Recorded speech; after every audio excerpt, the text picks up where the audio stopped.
Hi everybody, it's Bill Whittle live. Happy Valentine's Day from the flaming smoking pit of hell called Hollywood, California. I don't know what they're doing.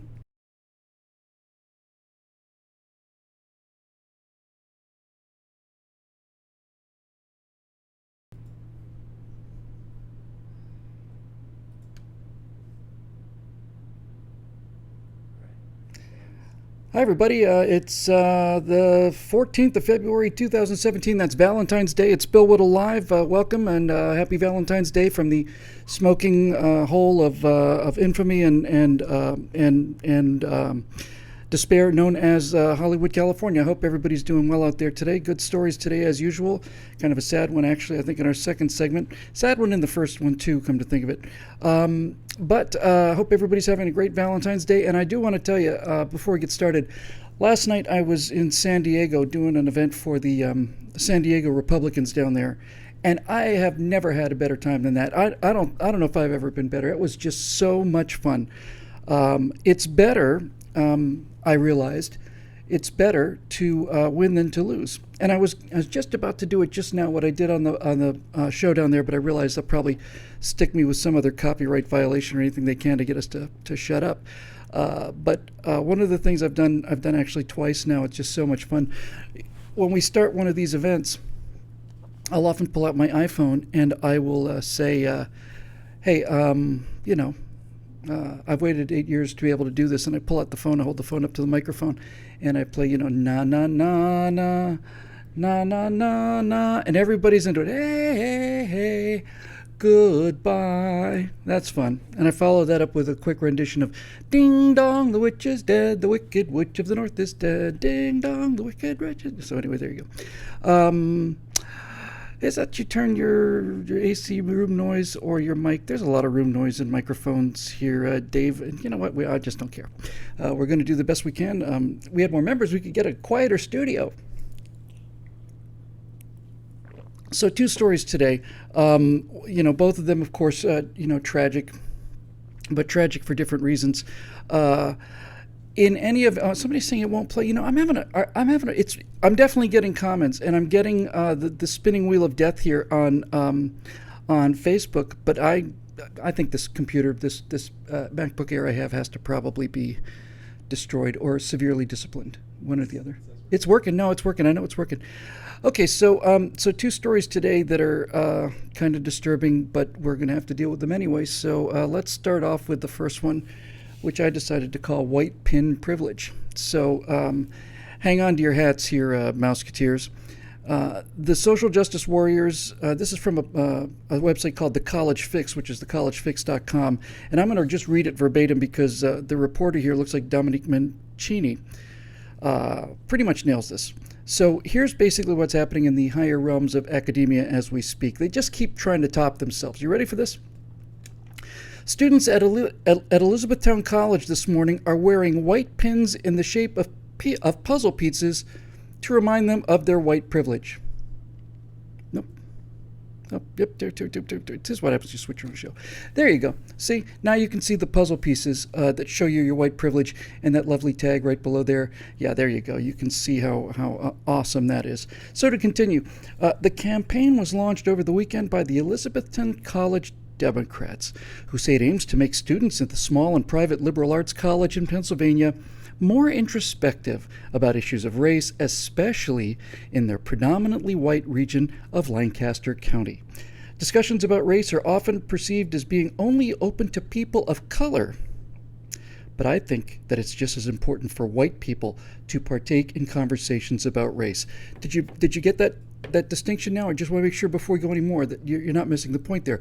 There's people of color, which is the world, everybody, and then there's white people. White people aren't part of the people of color. They're people of color, which, what does that mean? How dark do you have to be a person of color? Do you think, maybe they have one of those like swatches, like it's like the kind of thing you do with like a paint test, and there's like different shades, and they kind of hold it up to your skin, and if you get dark enough, then you're a person of color. Otherwise, you're white. I don't know. I'm sure they've got some rational, reasonable method of making this distinction. But to continue, That was Eileen Ida, president of the College Democrats, talking to the College Fix via email. Ida said white people are continually allowing for a societal system of oppression to occur unless they work against it. The white puzzle piece pin represents, there it is, racial struggles of all sorts. And finally, she closes by saying no matter how accepting someone is, that doesn't stop them from being part of a system based on centuries of inequality, adding that the campaign transcends politics. It transcends politics. Yeah, sure it does. Sure it does. Here's my first thought on this, okay? Instead of giving just the white kids a little puzzle to wear, oopsie daisy, instead of giving the white kids a little puzzle to wear, a little white puzzle to remind them of their white skin privilege, what about if they were to give them something a little different? Now, let me tell you what I'm kind of thinking of here. Please just do it. Here, play this damn thing. We're going to get this solved, folks. Believe me, it's just a matter of time and budget. Go. Fly. There we go. Here's what I think they ought to do. In addition to giving white college kids little puzzle pieces in white, in order to set them apart, I think also that Jewish students at Elizabethton University ought to be able to determine that their privilege has to be set aside too. So maybe we could get a little symbol for them to wear. Maybe I don't know, something yellow, something kind of bright and cheerful. Maybe like a yellow star of some kind. Maybe we could get the Jewish kids at this college to wear a yellow star. Maybe that would help them to fully celebrate their diversity and at the same time understand their privilege. Yeah, maybe that yellow star would be good for the Jewish kids to wear, just the same way that the white kids are wearing their white puzzle pieces, because it's all part of a giant puzzle. And God knows that in America today, if you are brown or black or anything, you're pretty much just thrown out of the school system the second you arrive. There's absolutely no really chance for browner people to advance in this horrible racist society of ours. And so that's why the white people have to, and only the white people have to wear their little puzzle piece to identify them and their privilege. You know, it makes me sick. It actually, seriously, it makes me ill to be talking about these things in the United States of America. I just can't stand it. I can't stand it. I hate it. But there it is. I'm not doing this. I believe in individuals. I believe that individual people have their own faults and their own assets and all of this stuff. I don't believe in any of this nonsense. I'm not the one that's trying to tear this country apart by identifying everything as a racial issue. It's not me. It's the progressives. It's the progressives. This is what they do. This is what they have to do. If they don't have grievance, here, this is so actually sometimes it's so easy. Let's switch the shots a little more often just today. If there is no left, I'm sorry, if there are no grievances, thanks Neil, if there are no grievances, then what do you need the left for? I mean, think about it. If everything's hunky-dory, then what do you need socialists to come in and tell you what all your problems are and give them political power and money? Why would you need them if everything's okay? No. We can't have that. So the country has to be divided up into tiny little slices. I talked about this, I think, a couple days ago when I said that Betsy DeVos is an enormous threat to these progressives because schools, high schools, public schools, are the factory where they make socialist progressives. They have to start early because their theories don't make any sense. So if you're going to pound this much nonsense into somebody, you got to get a pretty good running start at it. So they've been manufacturing progressives in the public school system for 40, 50 years now. Then they go to college and they accept all this other stuff. There's so many things to say here. There's so much wrong with this that it's going to take me a while, but that doesn't mean we won't give it a try.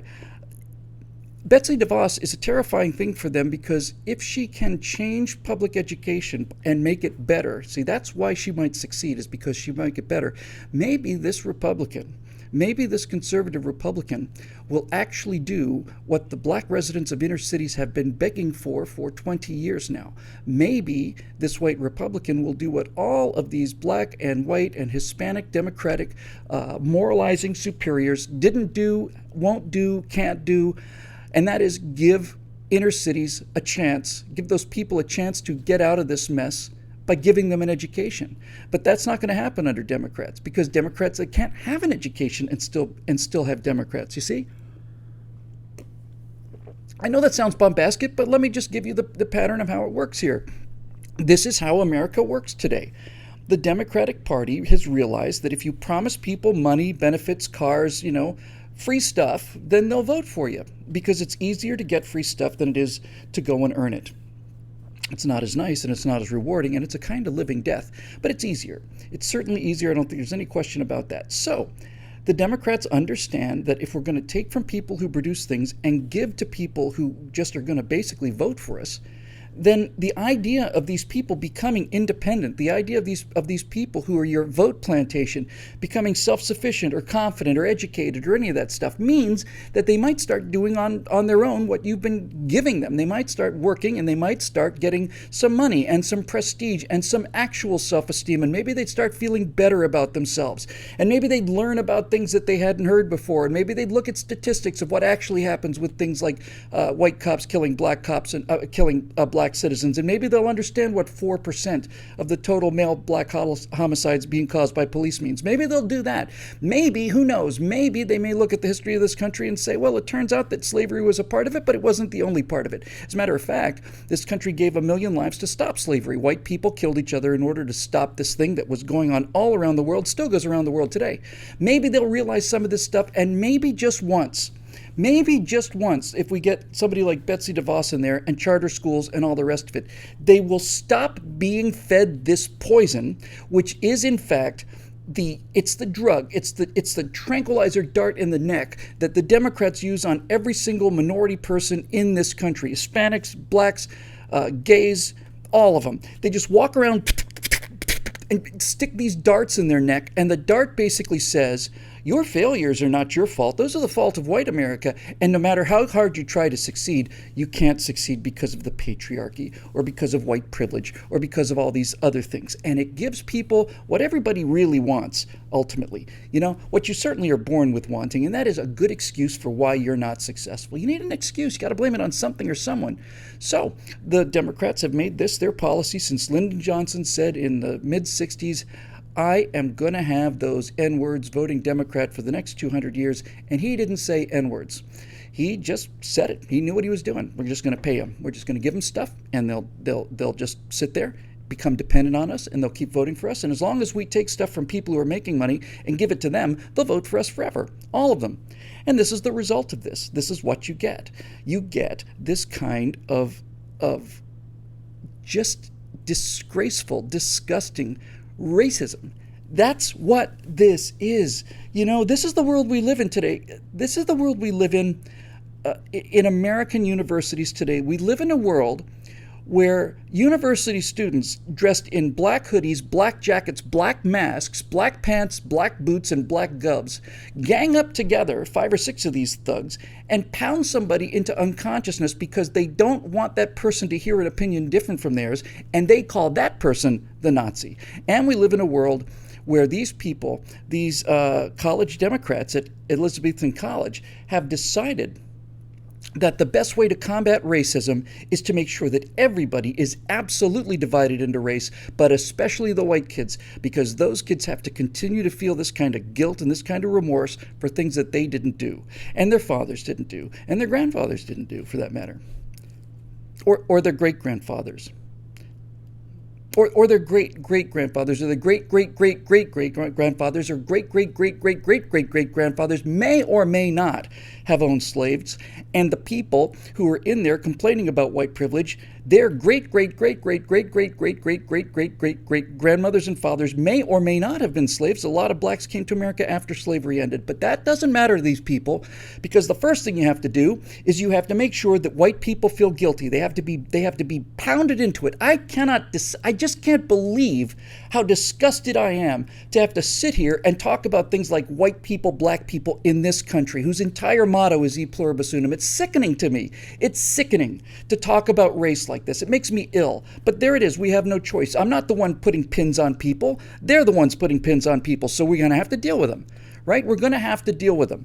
So this is what they do. If you cannot make these white kids feel insecure. Insecure, who am I kidding? Not insecure. These kids carry this burden around now, these college kids, this burden. And you see so much Stockholm syndrome from these young white students. You see so much of it. You know, I'm a person of privilege, and I often don't realize how much privilege I have, but sometimes I do wake up and I realize how much I've oppressed all these other people on campus, and I'm really, really, really, really sorry.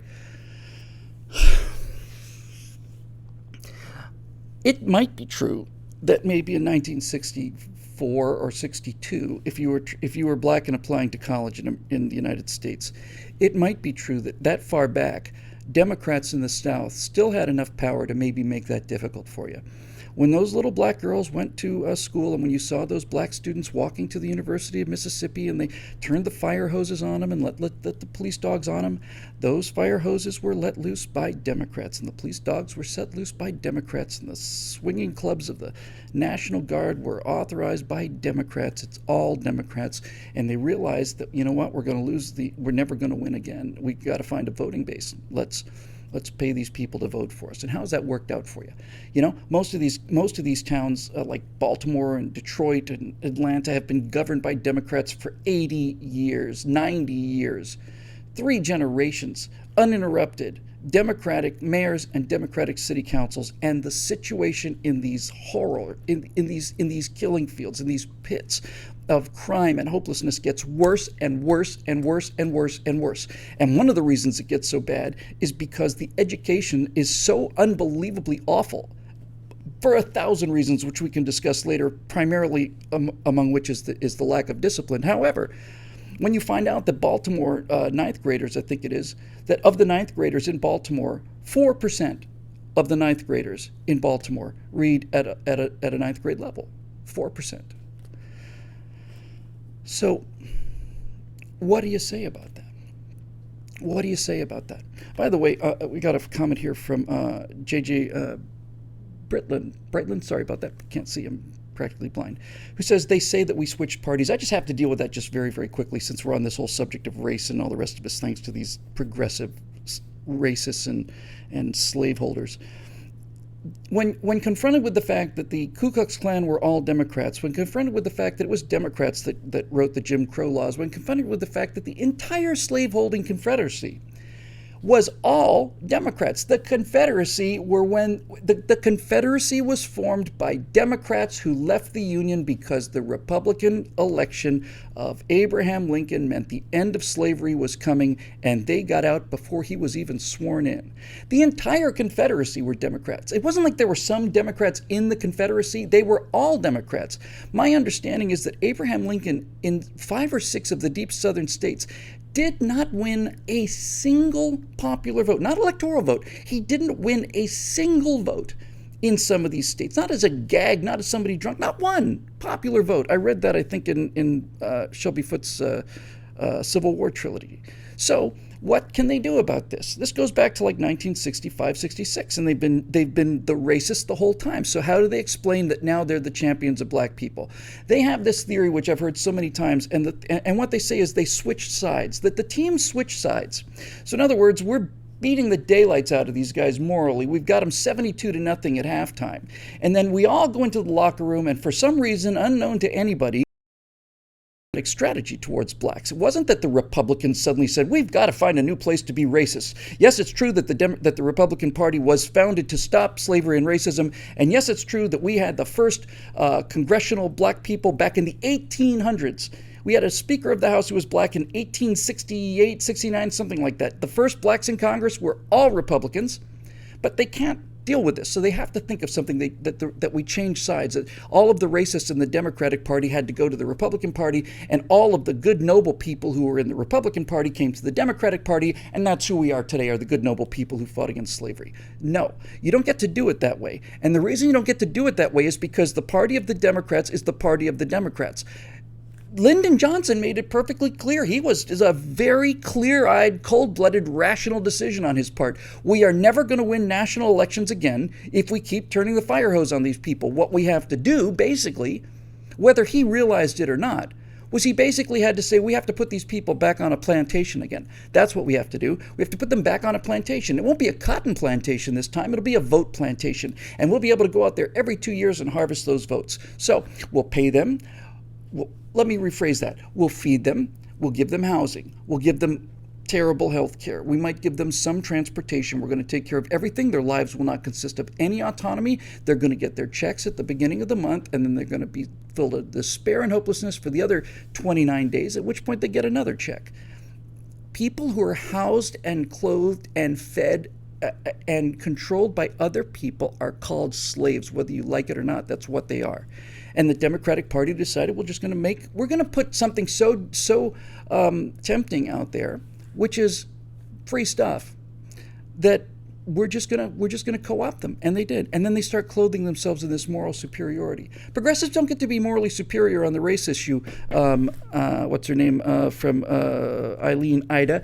You college Democrats don't get to be superior on the race issue, and you don't get to be champions of black people, and you don't get to brand white people with a white puzzle of privilege as the Democratic Party on a college campus. You just don't get to do that.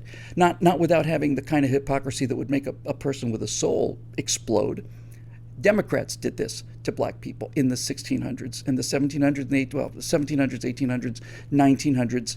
Democrats did this to black people, and Democrats are doing it to black people today. How are things in the inner city working out right now, Eileen? I'm just curious. I mean, do you think that the situation in the inner cities is great? Because the inner cities have been governed by Democrats and progressives for 80 years. So they should be models of self-sufficiency and respect and kindness and all the rest. No, they're pits of murder and despair. And the reason they're pits of despair is there's no way for them to get out. And they don't get out because they don't get a good education. And they don't get a good education because Democrats steal the money.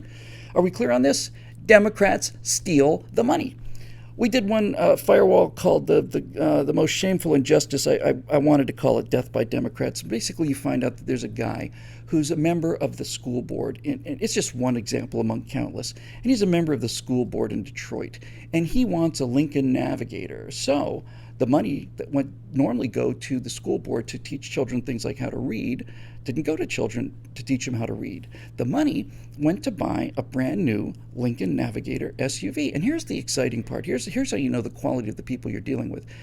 The Lincoln SUV that arrived had gray leather seats, but the guy who ordered it, the black hero of his black community in, I'm quite sure it was Detroit, but it might have been Baltimore, he didn't want gray leather seats. He wanted black leather seats. So he ordered a second car, and he ordered it rushed, something like a $10,000 additional fee, so that he could get his second Lincoln Navigator with the black leather that he asked for. He didn't return the first one. I don't think it's irrelevant. And in order to get it just as quickly as possible, he took something like $10,000 or $12,000 of education money and decided to rush it so he could get his own thing there. You want to talk about the problem? There's the problem.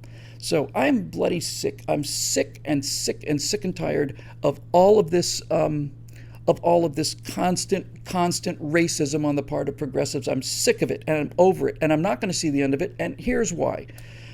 We're not going to see the end of it because they cannot win if it doesn't exist. It's simple. They have to have it. They have to have the United States be a collection of tribes that are at war with the center, with the white center of the country. Everybody's got to be told how, it's the patriarchy, it's the misogyny, it's the homophobia, it's the Islamophobia, it's the prejudice against blacks. It's all of it. They have to have it. And the reason they have to have it is pretty simple, really.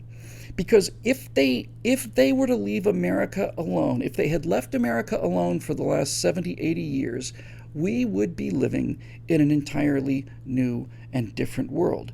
We would be living by now well into 50, 60 years into a world where the United States, the idea of the United States, which admittedly had to grow in order to include everybody, there's no denying that, but the idea of the United States is pretty simple, really, and that is e pluribus unum, out of many, one. That means when you're an American, you start as a new person, not just for immigrants, everybody. You start as a new person. We don't bring it here. We don't do it here.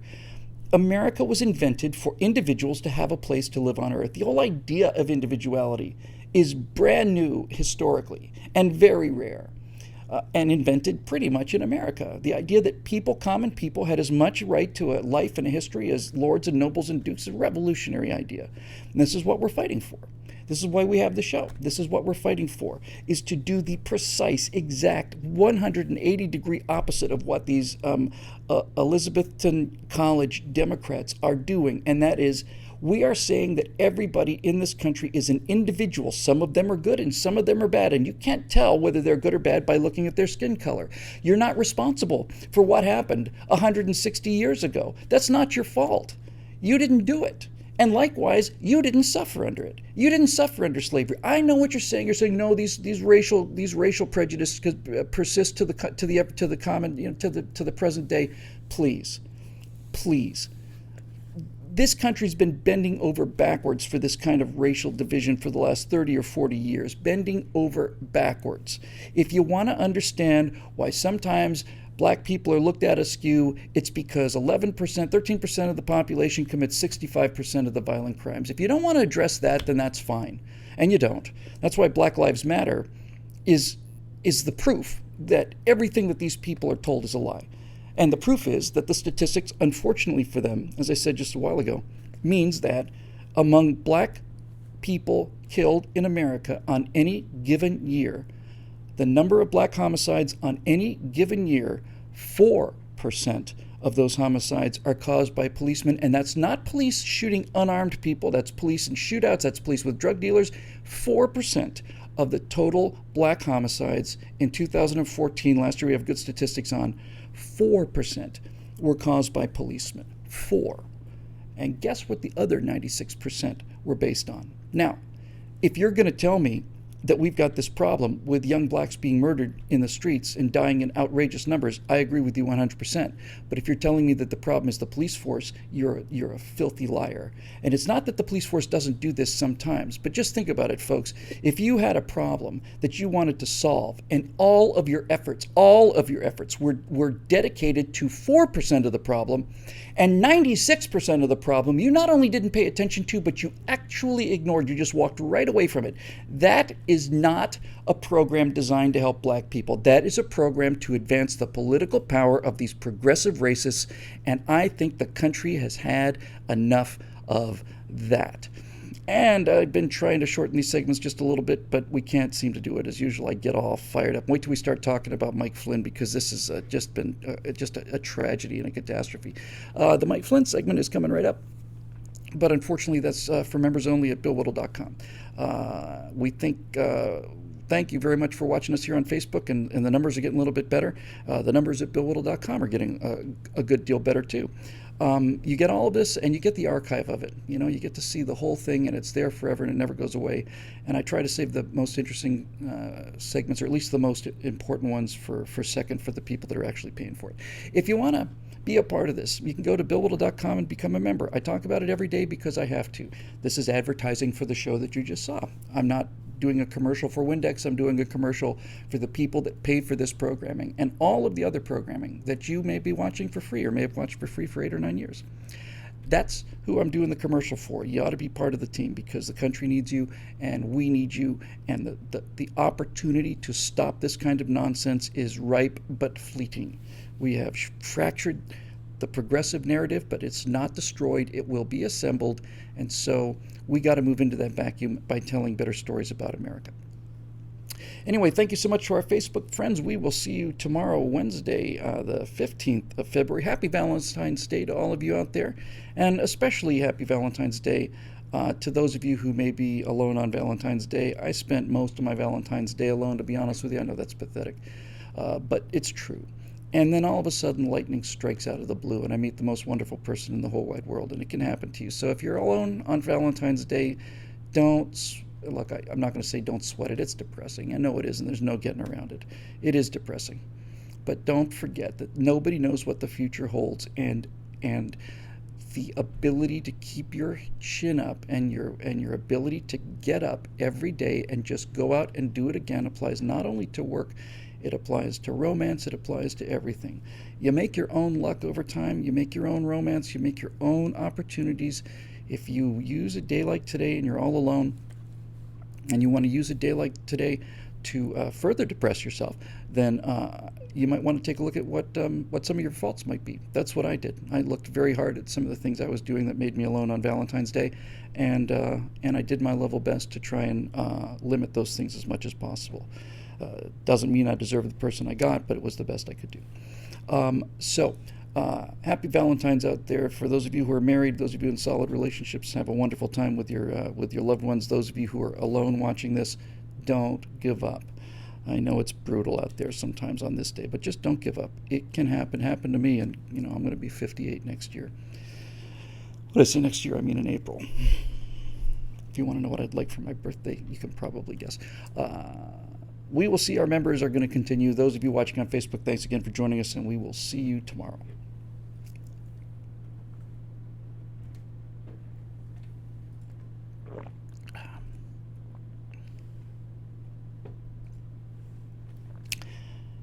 And we're clear of the Facebook folks, which leaves us with our friends, supporters, angels, mentors, all the rest, which of course are our BillWhittle.com members. So the next story is a sad tale. Which way does it go? There it is.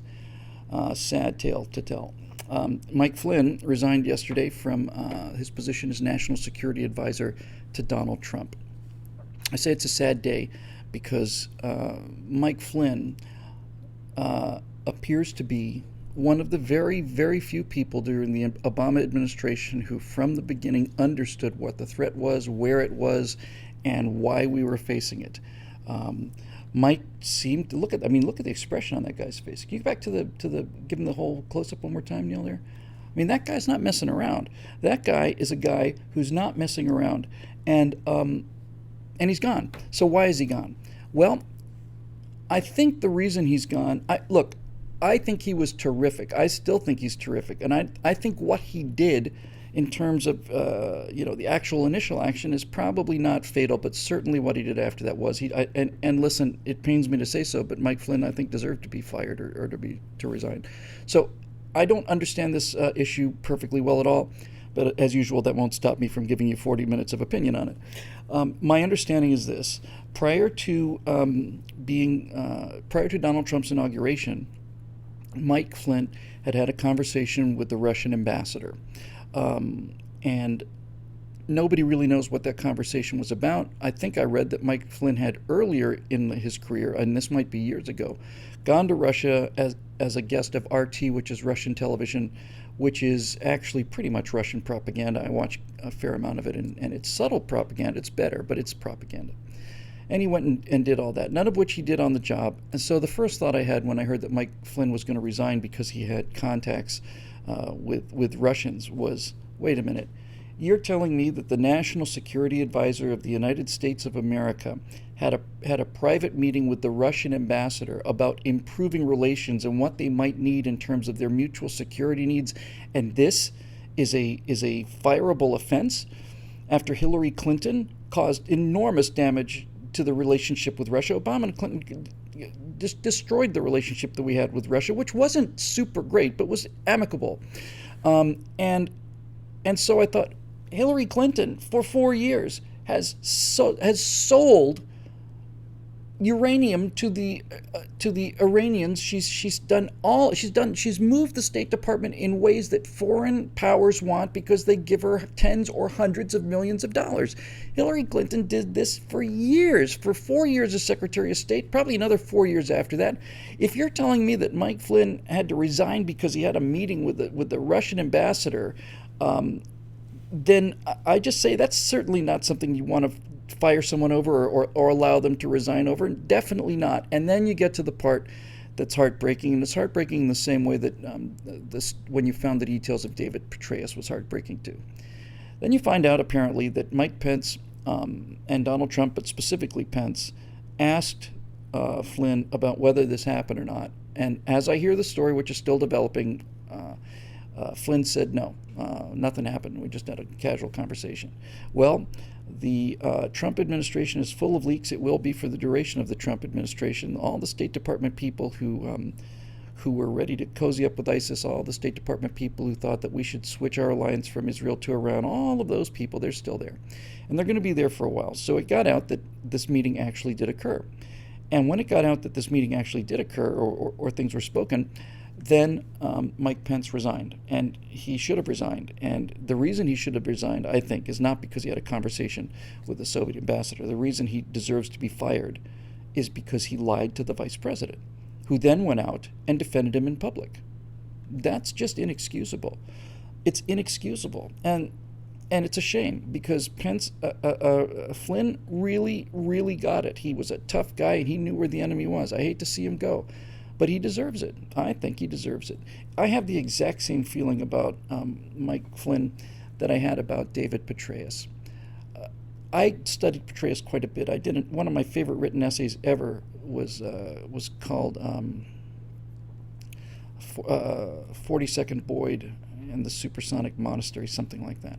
And basically, I'd been looking a lot at the people who were doing military theory, the people who were not just fighting wars, but thinking of new and better ways to fight wars by looking at history and innovation and all the rest. And John Boyd, I'll do a whole hour on John Boyd one of these days, was one of those people. And one of the people who were representative of Boyd's approach, the traditional Western approach to combat is we take all of our forces and put them in a line. They take their forces, put them in a line. We have superior firepower, and just in shock battle, face to face, we just overwhelm them, and that's pretty much it. But basically, Boyd and others said, we're not going to sacrifice American men for this if we don't have to. Boyd said, don't just hit them where they're weak. Hit them where they don't expect it. Get inside their decision loop. Make them confused. Keep the initiative. Never give up the initiative. And I was listening to some of the things that Petraeus did, and when Petraeus went to Iraq during the surge, really got some actual power to do some things.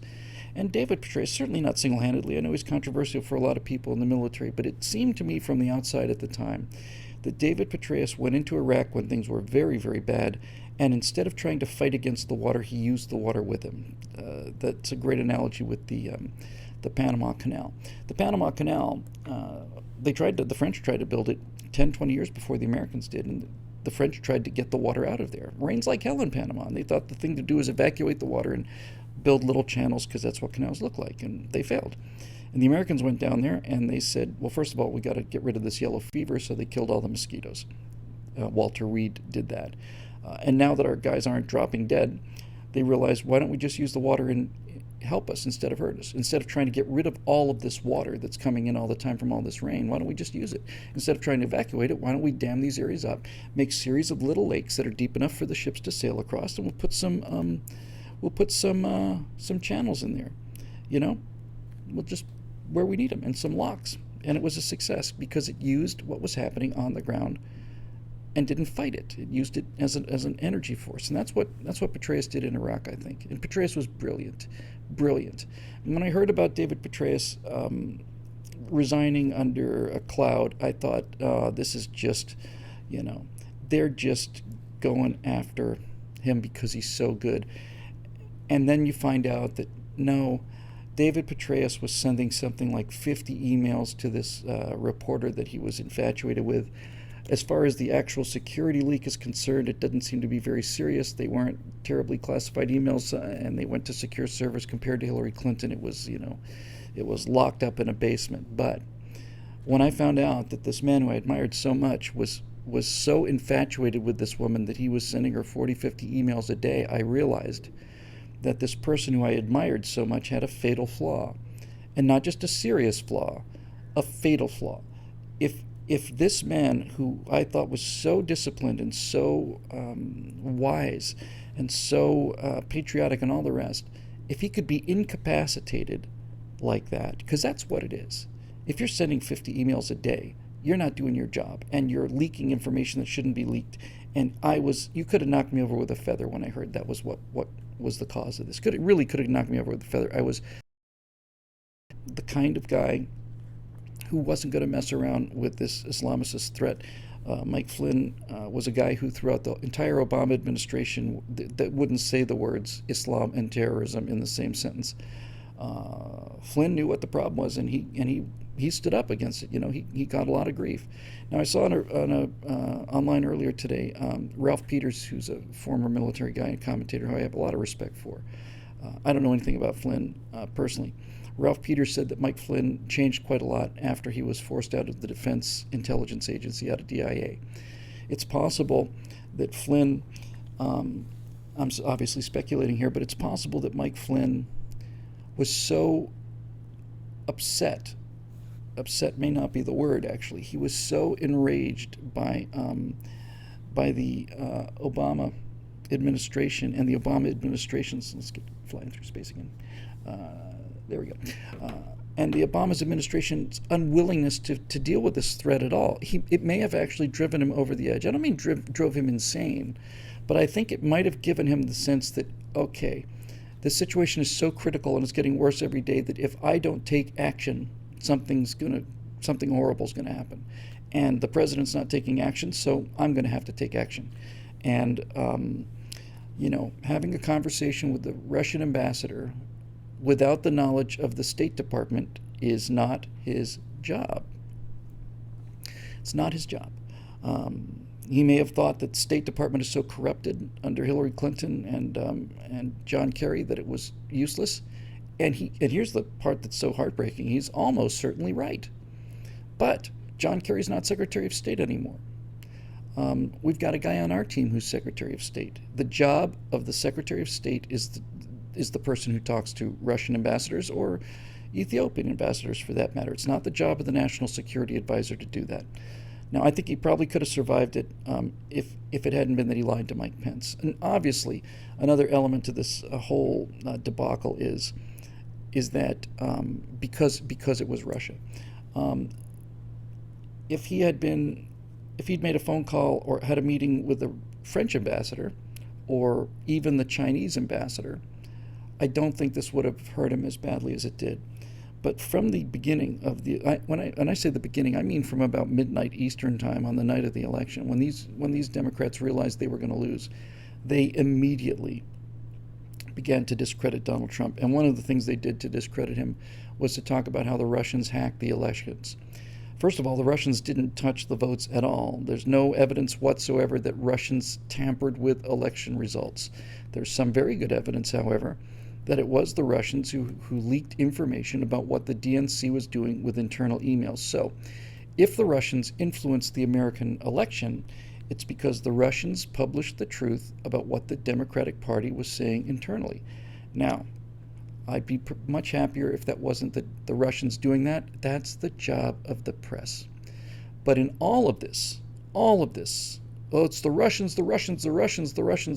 and Donna Brazil out there saying, well, how would you feel if your stuff was stolen? I mean, it's just stealing. You stole our information. And how would you feel? I mean, somebody comes in and stole your information and not secure, blah, blah, blah.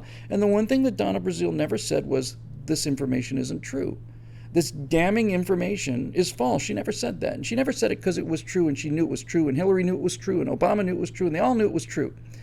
And the reason that the Russians got hold of it, I suspect, is because Hillary Clinton, in her arrogance, decided to have her own private server and just hang it out there like the rest of the laundry and give it to maids on thumb drives and have Anthony Weiner have 650,000 State Department emails on his personal computer, along with God knows how many photographs of underage children. So I just don't know what to say about it.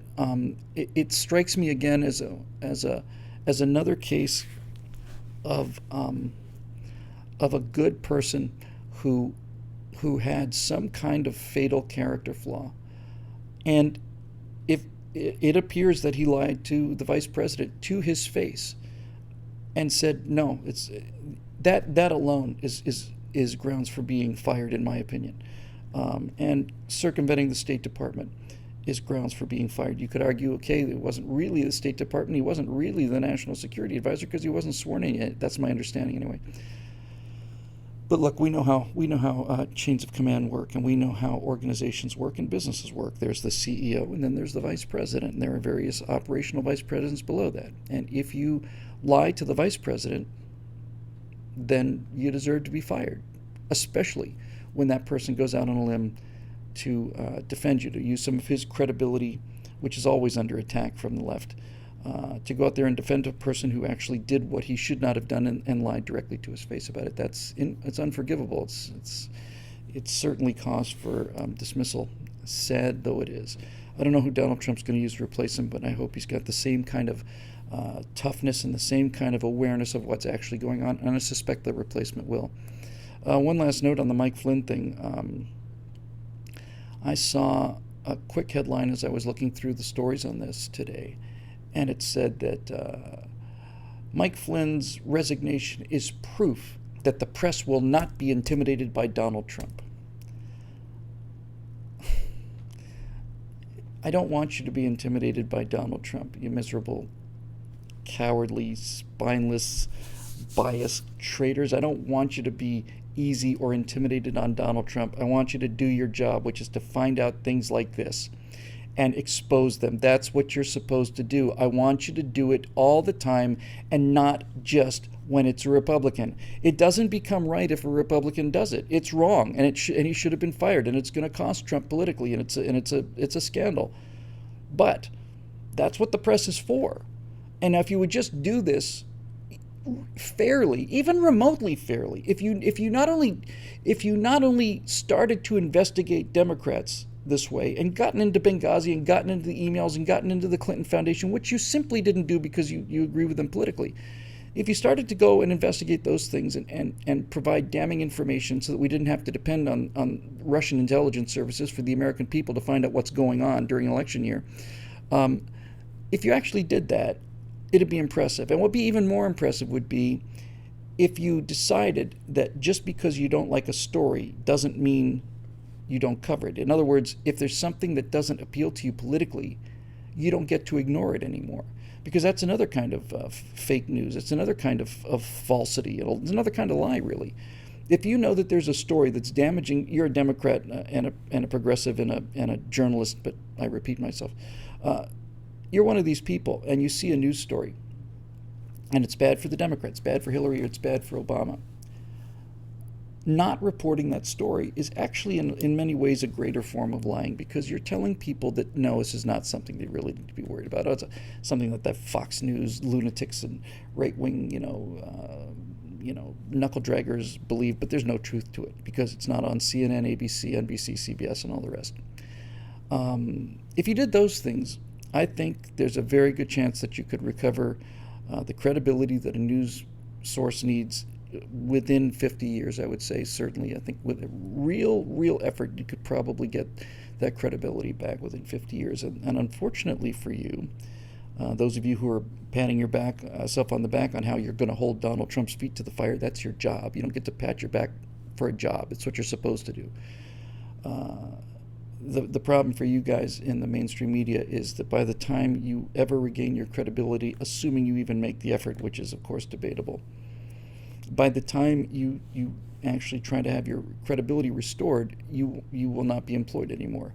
Your jobs as reporters are the same kind of jobs as wagon wheel makers who make the metal hoops for wagon wheels, the same kind of people that fashion corsages and corsets out of whalebone baleen. Your job's going away. It's not just that somebody else is going to do your job or some new company is going to do your job. Your job's going to go. It's going fast. All of your organizations are losing money and losing it spectacularly. And the pattern has been, as I think Sarah Hoyt pointed out, when you start losing money in a progressive cause, what the action that follows will be what she called roll left and die. If you're losing money because you're too progressive and you've alienated half of your audience, what they will do is almost always is they'll become more progressive. And they'll go out of business, but they got to keep their creds so that they can get another job. You're not going to be replaced by conservative newspapers. You're not going to be replaced by Fox News. You're not going to be replaced by any of this. I know this isn't on the Flynn thing. Well, it is a little bit because they're crowing about it a bit. You in the mainstream media, you journalists who love to think of yourselves as the presenters of truth, are propagandists. You're hacks. You're hacks. You're just lapdogs. You're typists. Barack Obama and Hillary Clinton tell you what to write, and you write it. And if they don't want you to cover something, you don't. You're just lapdogs. You're not journalists. You're not newsmen or women. No. And because of that, you have accelerated what was going to happen to you anyway. I suppose you can look at it that way. But you've accelerated what was going to happen to you anyway. What you've done is you've created Bill Whittle Live and 1,000 other shows like this. 1,000 easily. They're just everywhere. You have created, through your specific intentional disregard for truth, you have created the mechanism of your own destruction, which is me. And I almost said Andrew Klavan, but obviously that's ridiculous. And Ben Shapiro, and Alfonso Rachel, and all the rest of them, Levin, Crowder, and these are just the names we know. There are people on YouTube who get 600,000 hits per video, and they're unknowns, but they won't be unknowns for very long. And yes, it's true that they don't have all of the layers and layers of fact checkers and editors that you claim is what gives you the ability to present unbiased news, but we've seen that it doesn't work. We've seen that those editors and fact checkers, all layers of them in that giant skyscraper you're in, we've seen that doesn't mean a damn thing. We've just seen that they spike stories that they don't like. So, yes, there's going to be some false news out there, but there's also going to be some truth out there. And what it means is the people of the world, and America specifically, are going to have to go back to doing what they did back in the beginning of the 1900s, and that is get a bunch of different viewpoints and try to figure out where the truth is. The people that want the truth will have to do that anyway. But in any event, your time is rapidly coming to an end, economically. It's not just politically, economically. You're about done. And it couldn't happen to a nicer bunch of people. You're supposed to be the immune system of the republic, for God's sake. Your job is to root out corruption wherever it may be. Your job is to comfort the afflicted and afflict the comfortable. It's not comfort the afflicted when they're Democrats and afflict the comfortable when they're Republicans. You have missed the point of what journalism is. You've missed the whole point. You've wrapped yourself in the virtue of it, and you wrapped yourself in the glory of it, but you don't understand it at all. Because if you did, you would understand that the entire purpose of a news person, the purpose of a reporter, is to report the truth without putting him or herself into the story. That's what editorials are for. That's what the op-ed columns are for. If you want to write political opinion, fantastic. I do it myself. But for God's sakes, call it what it is. It's an opinion. You do not get to package the news as an op-ed piece and still have people believe that you're an impartial reporter of the news. You're not. You're hacks and lapdogs. And you deserve all of this scorn. You deserve to be the most hated group of people in America. I believe you've surpassed lawyers, and I think by a significant margin, in terms of the amount of distrust and general plain distrust and hatred of the American people. You've earned every single bit of it, and the days of actual journalism, I think, is long gone. Let me rephrase that. The days of actual journalism are entering a renaissance now, a rebirth, because now with this, I can walk on the street, and when news is occurring, I can turn this thing on, stream it live to Facebook, record it, upload it to YouTube, and the signal's going to get out whether you want it to or not, and it's not going to need your permission to get out, and it's not going to need your spin, and we don't have to have Tawny down there on the scene for Live Eye News 7 at 6 holding a microphone in front of a lighted scene with the riot going on in the background. Don't need that anymore. We're going to get the actual riot from people who are in the riot. So I hope it was worth it for you. One of the great satisfactions of my life is that I got to live long enough to see the destruction of the media that has done so much to damage this country because you bet the farm on Hillary Clinton and you lost. You lost because the American people aren't dead yet. And one of the reasons they're not dead yet is because they still love this country, and some of those people have decided to help this country win this battle of ideas by paying a monthly payment or an annual payment to BillWhittle.com. That's who this entire message goes out to. No one else gets to see it. I don't know how I'm able to end a show without thanking you for your support. And again, not only your support, your patriotism, your vision, your generosity, all of that, but I would like to add occasionally also your patience. There have been a lot of snags in the operation of this company. My father was a hotel manager. I am all about customer support. I am absolutely about fixing problems. But we have we basically have three people here, and I'm one of them. So for those of you with patience on things like signing up problems or billing problems, or those of you who thought, well, maybe we're not getting enough of this, enough of that, and who stayed with us, you have my personal thanks and my promise that we'll do as much better as we possibly can with the resources given to us. But with that said, it's an absolute honor to sit in this chair and talk to people like you who have the same love for this country as I do and are willing to do something about it as I am. Well, that's my little Valentine's Day message to you fine people. It's the 14th of February, 2017, and tomorrow will be the 15th, and that's when we'll see you. So Thanks again for your membership, and we will see you tomorrow.